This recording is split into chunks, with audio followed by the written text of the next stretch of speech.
once and for all. Hezbollah, Hamas, ISIS, Al-Qaeda,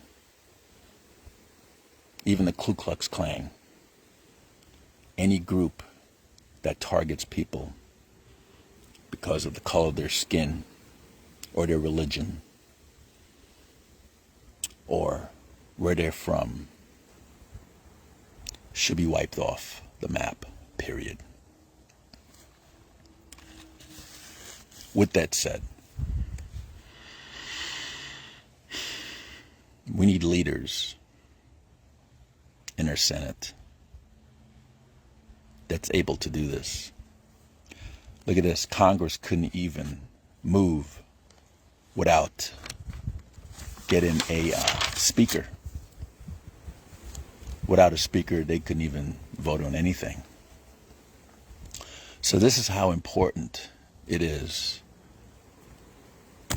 for us, the voters, to pay attention, really pay attention who we put in office. It's imperative. And I'm taking the Senate race extremely seriously because that's what we need to do.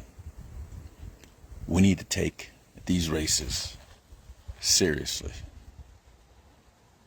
without a doubt. And when I look at the Senate race for 2024, Democrat incumbent Jackie Rosen, do you know anything about her? Well, Jackie, Congresswoman Rosen,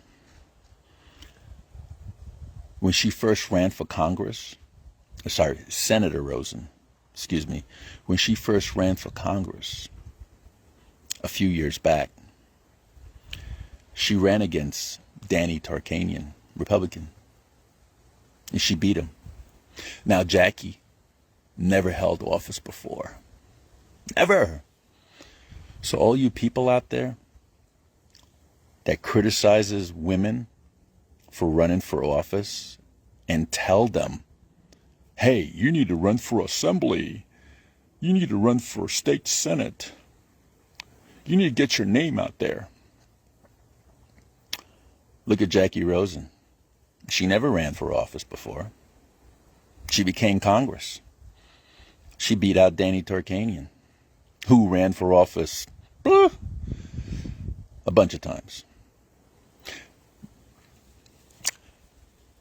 I don't understand why you Republicans out there criticize a woman for running who never ran before, instead of bridging them up.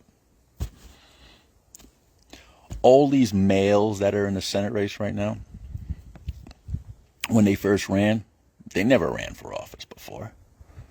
But nobody goes out to them and tell them, hey, you know what? Maybe you should run for a lower seat. The discrimination within our Republican Party has to go because it's unsat. So Jackie, Senator Rosen, became a congresswoman after beating out Danny Tarkanian, okay? And then she ran for U.S. Senate against incumbent Dean Heller, Republican. She beat him out too. So, Jackie's used to kicking Republican males' ass. Go figure. That's what she's been doing. She's good at it. Okay? I applaud her for that. For being a woman and beating these male candidates in her races, especially one that held the seat. But what I don't applaud her for is being a puppet. And she's never sponsored a bill that I could see. And she's been jumping on Catherine Cortez Masto's coattail for a very long time. You know, she's never sponsored her own bill. But she's been helping out Catherine Cortez Masto's senator, who sponsors bills, by the way. So when I looked at this race, I want a leader. I want somebody that's going to take the bull by the horn. Somebody that's strong. Now, Senator Rosen, she's a nice lady. But is she a leader? I don't think so. And I would like to go through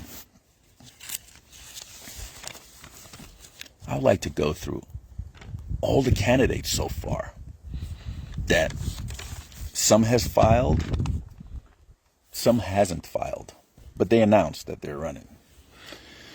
And I like to break them down one by one, so you could understand who's on the ballot or who's going to be on the ballot. You got my favorite, Sam Brown. Now, Sam came from Texas. Okay. He ran for a congressional race in Texas and lost. He said, and I'm going to quote, "It will take the act of God to take me out of Texas." I like to go up to Mr. Brown and ask him, what act of God came upon you and told you that you had to leave Texas and come to Nevada? Did you come here because this is a swing state? Because voters over here are just so easily to be influenced, so easy to give you money? Or did you come here because you believe in Nevada, your heart's in Nevada? Because you said, your own words, it will take the act of God to take me out of Texas. So, Sam Brown came here and ran for Senate in the last race against Catherine Cortez Masto and lost. He lost. Okay? Sam hasn't been in Nevada very long. I mean, I've been here, I don't know, 28, 29 years. Sam barely been here 8 years, I think.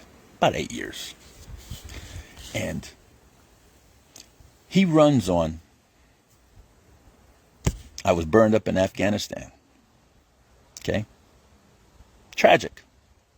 But what he's not telling you folks is that he disobeyed a general order. He wasn't properly relieved. And because he wasn't properly relieved, he went down a road that had IEDs, Hummer explode, and killed his driver. Killed his driver. That should be on his conscience. Because of him. Because of him. Because of him. His driver's dead. That's something he's going to have to live with. Okay? Instead of him getting court-martialed for destruction of government property, himself, the Hummer, not being properly relieved, I guess the military felt sorry for him and promoted him to captain. But he runs on that he's Captain Sam Brown. But he only spent 2 years on active military. 2 years in active military. He hasn't done anything with those captain bars. But my God, he's sure as hell pushing that issue with you guys. Captain Sam Brown, Captain Sam Brown. Like you're supposed to hail to him or something. That really pisses me off. Brown is endorsed by Rhino Mitch McConnell. Okay? Of All the endorsements he could have got, he went for that guy. And a lot of Republicans don't like Mitch McConnell because that's exactly what he is. Rhino. But Brown got the endorsement from him. Brown also turned off a lot of people. He made a PAC. And the PAC said, the way he presented this PAC is that he's going to collect monies to help out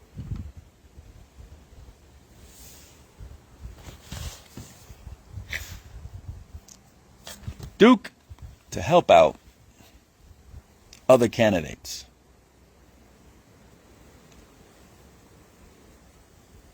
He didn't help any candidates out. What he did was he took the money from the PAC to settle his own debts. Come on, guys. Come on. This is the problem. We see a candidate that has manipulated us time and time and time again, and we're going to put this guy in office? Really? He has no substance.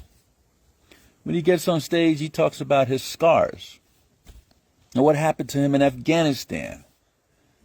But what he's not telling you is how we're going to exit veterans out of the military when they come home, or when they get off, when they get out of the military. How are we going to bring them? How are we going to control the PTSD, the mental illness? He's not telling you how we're going to take care of the water problem here in Nevada. He's not telling you how we're going to take care of Ukraine, or how we're going to go ahead and get out of this Ukraine thing, or how we're going to get out the Iran deal, or how we're going to stop China from taking over Taiwan. And now we got a problem. We have a crisis now in Israel and in the Gaza and all that in Palestine. He's not going to talk to you about that because he doesn't know anything about it. He's going to keep preaching to you about how he got his scars.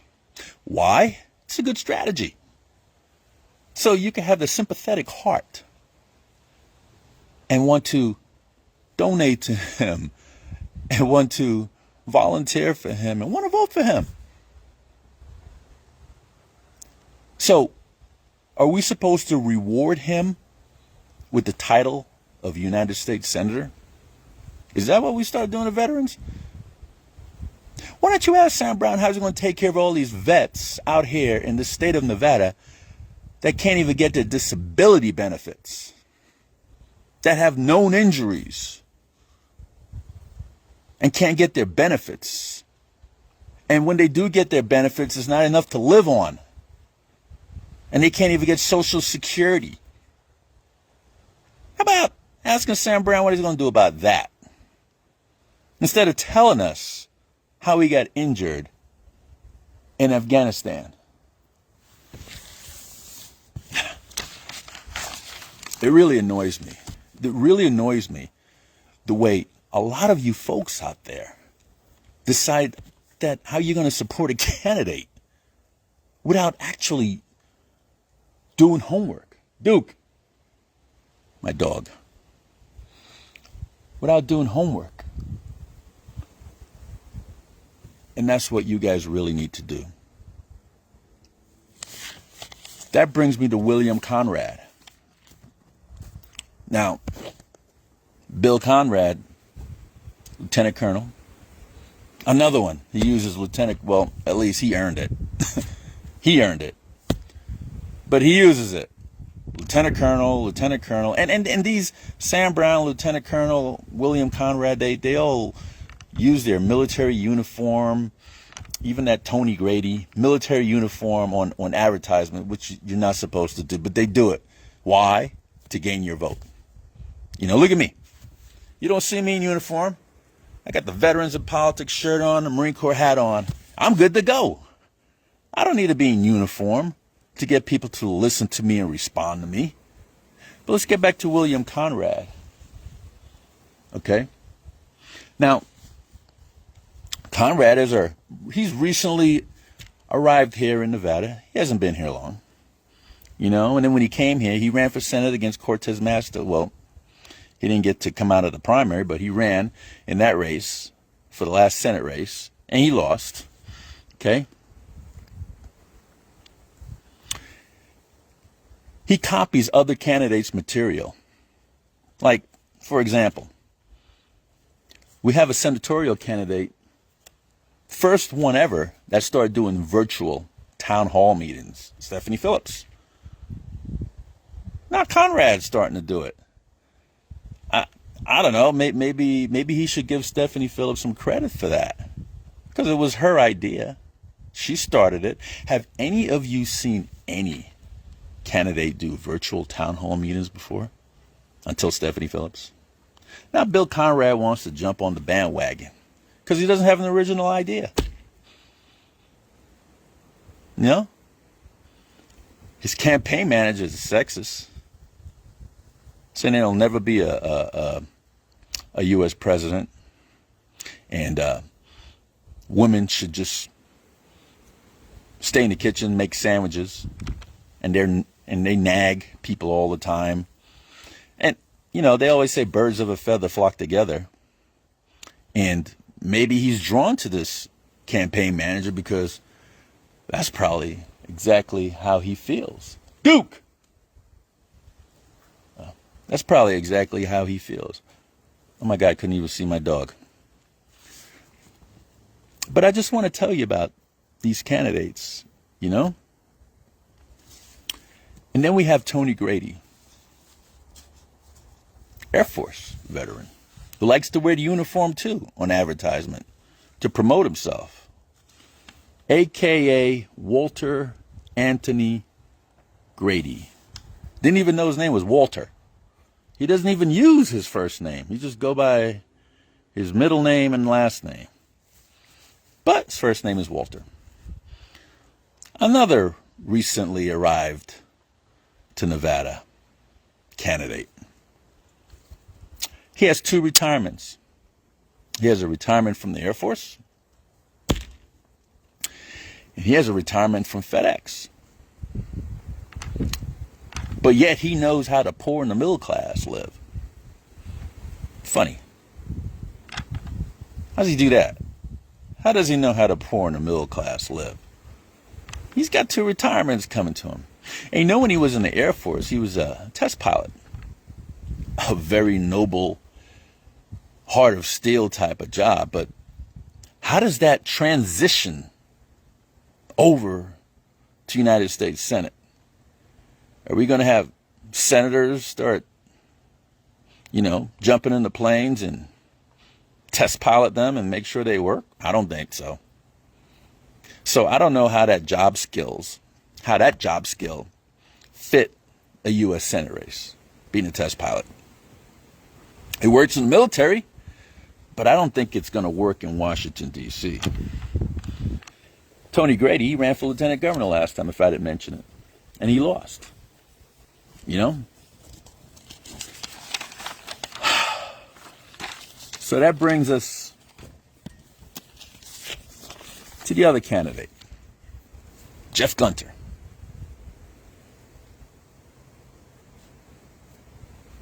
I believe he's a doctor. He was an ambassador. Iceland, I think it was. Staff didn't really like him. He got his home rented. Doesn't even own a home, as far as I could see. He's renting one. Now, he's a true carpetbagger. I believe he got here around July. Not positive, but I think that's what it was. Recently registered to vote in Nevada. He's got money. He's got money. He wants to buy this Senate race. And he thinks Donald Trump owes him something.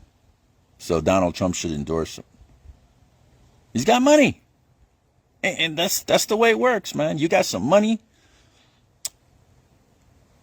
We should vote for you. But how does that trickle down to people that work from paycheck to paycheck? How does that work? You think he understands how our middle class work and how our poor works? You think he got any idea? And the majority of the voters are middle class and poor. Only the couple percentage that are the rich folks.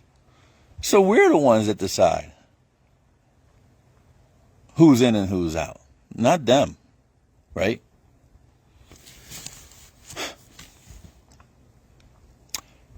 And then we got Rhonda Kennedy. Now this one's a true carpetbagger. She arrived in Nevada in September of 22, I believe. And 30 days later, because you got to be in the state for 30 days, right, to be on the ballot or to put your name on running for Senate. 30 days. So October, she filed for U.S. Senate. Ain't that something?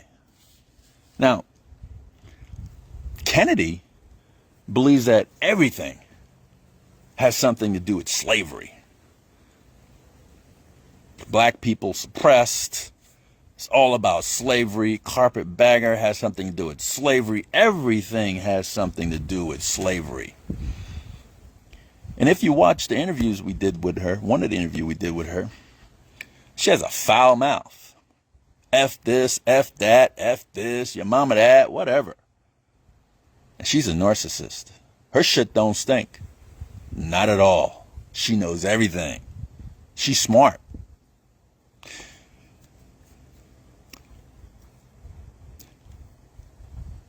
She gets on a plane and goes to California and practices law because she doesn't have a law license here in the state of Nevada. But yet, she's given to our economy. Really? She gets on a plane, goes to California, practice law in another state, but yet want to run for U.S. Senate in this one, in the great state of Nevada. Folks, you got to know these people. That's why we're in such dire need right now.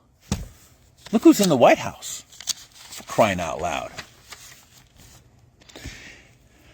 Then you have a guy by the name of Barry Lindeman. Now, Barry, he ran for Senate too against Cortez Matos in the last election as an independent. And now he's running as a Republican. How can you trust that guy? He ran as an independent, and then he goes, oh my God, I cannot win. I cannot win as an independent. I have to go. I can't go Democrat because I definitely can't beat Rosen in a Democratic primary. So I'm going to go as a Republican. You see, that's what we call an opportunist. Is that what you want in Nevada? An opportunist to be your senator? It's pathetic. Then we got Jim Marchand. I don't know what I could say about him. He thinks he's going to get Donald Trump's endorsement too. But Jim forgets that Donald Trump don't like losers. He said it. I don't like losers. Well, Jim Marchand couldn't even hold on to his own assembly seat, and he was the incumbent. He lost his assembly seat. He ran for Congress against Sam Peters, lost that in the general election, right? And then he goes, oh my God, I think I could be Secretary of State. So he goes and he runs for Secretary of State against Richard Scotti. Loses that too. And a lot of the business he had has been bankrupt. Maybe he's not good with money. Maybe he just have bad people around him. Who knows? Either way, it's bad all around. Okay?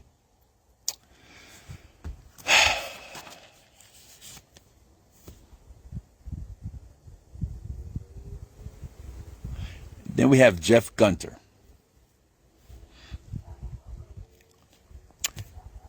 I think this is Dr. Jeff Gunter. He rents his home here. He's a true carpetbagger. Recently registered to vote in Nevada and trying to buy the Senate race. I think I just talked about Jeff Gunter, but I want to bring him back up again because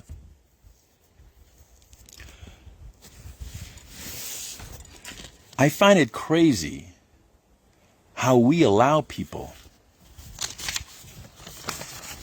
to come in our elections and then we rally around them. But we absolutely know nothing about them.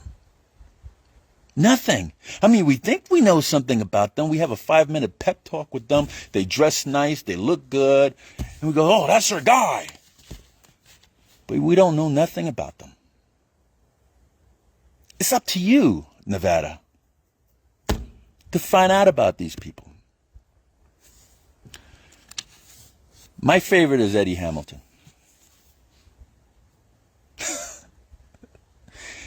I don't even think Eddie filed with the FCC yet. But anyways, he says he's running. Eddie runs for everything, okay? He has run for Congress, Senate, governor, mayor, city council, Republican Party chairman. He has lost every single thing he has run for. You would think he'll get a hint, but I don't think Eddie is running to win. I think Eddie is running to have a platform. He's dying to be heard. He might not be getting any attention at home. And nobody really pays him any attention. Because he's always losing. He likes to get up and wave candidates. I guess he wants to feel important. For some reason. You know. Sad, though. But that's the only thing I could find. And then we have Stephanie Phillips, who people saying that, oh, you're helping her because of X, Y, and Z. Well, Stephanie Phillips is like a little sister to me. I'm helping her because she could win when she gets in the primary, when she gets in the general election, excuse me. She could win. And people out there discrediting her. Well, her jewelry is too much. She's too flashy. She's showing too much boobs. Her hair is just too... All you jealous people out there, Jesus Christ. Really? Why don't you get into her head and find out what she's all about? She has brains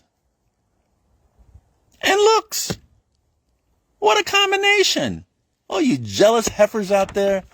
It just pisses me off the way you guys could go ahead and talk crap about one of your fellow Republicans or one of your comrades in arms that has done nothing to none of you.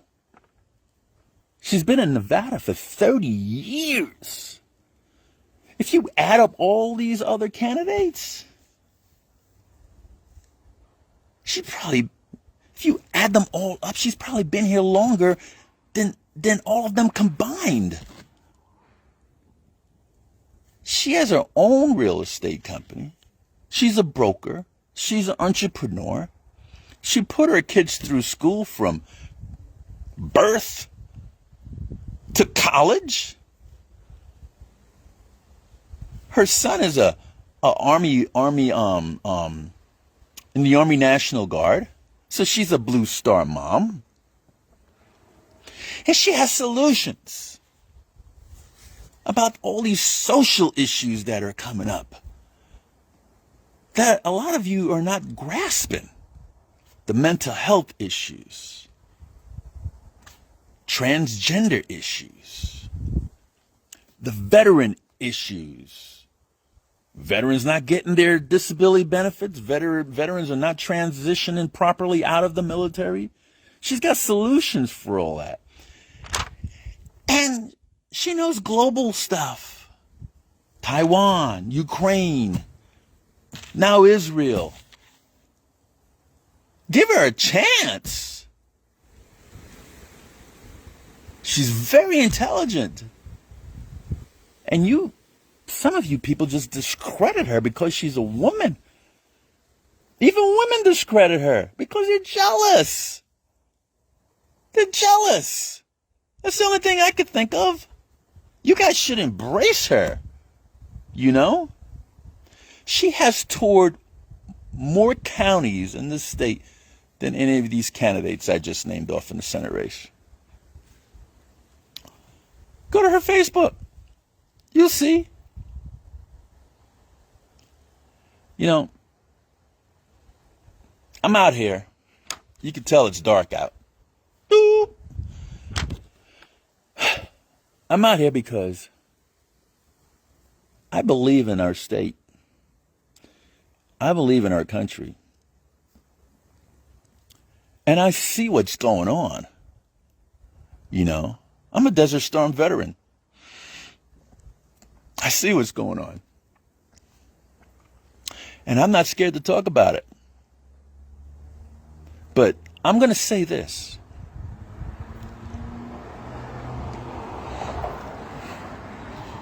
You put any of these male contenders in this race, in the general election against Jackie Rosen, you lost. You absolutely lost.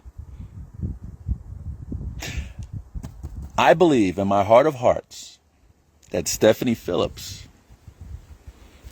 is the best candidate to take on Jackie Rosen. Why? One, she's a stronger woman.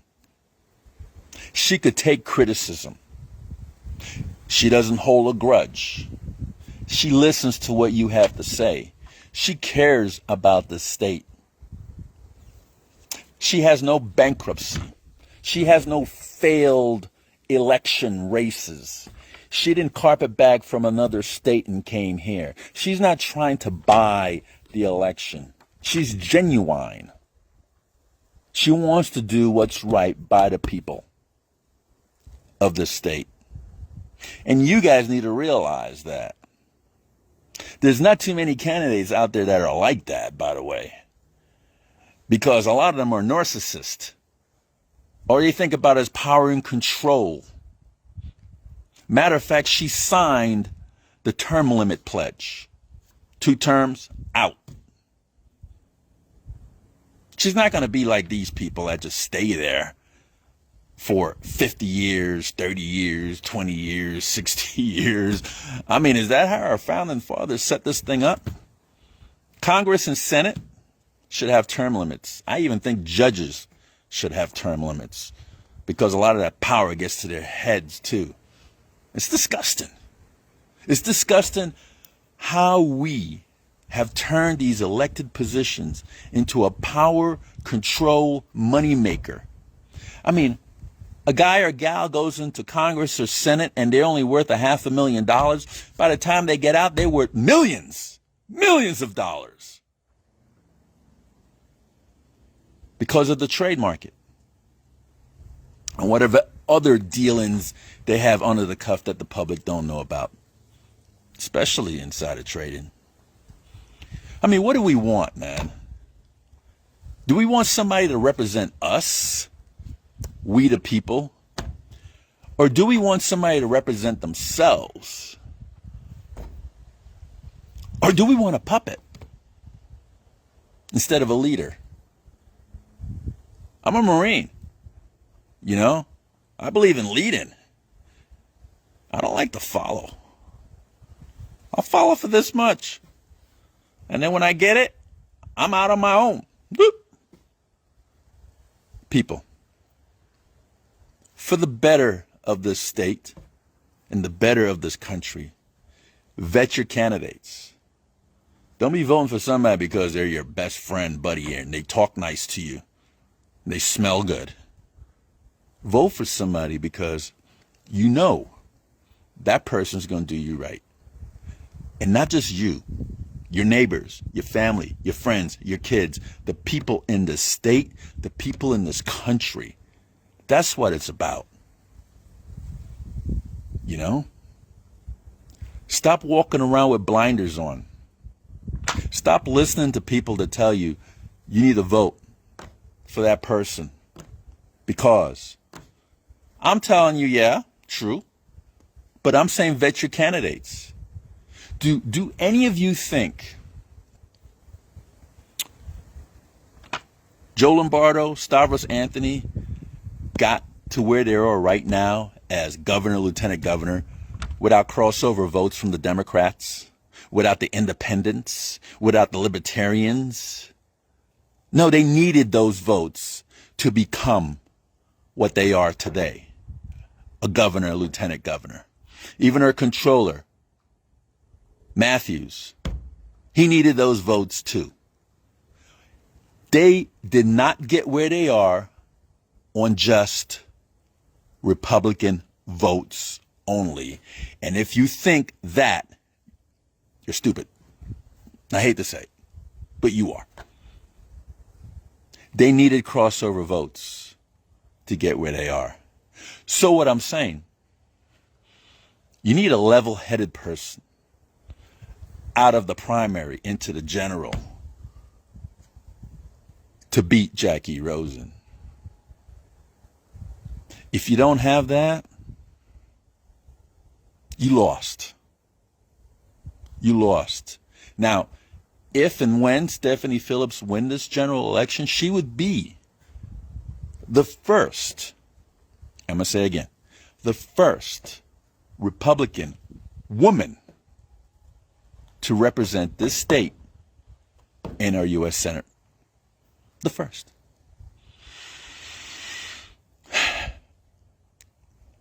We need to do what's right.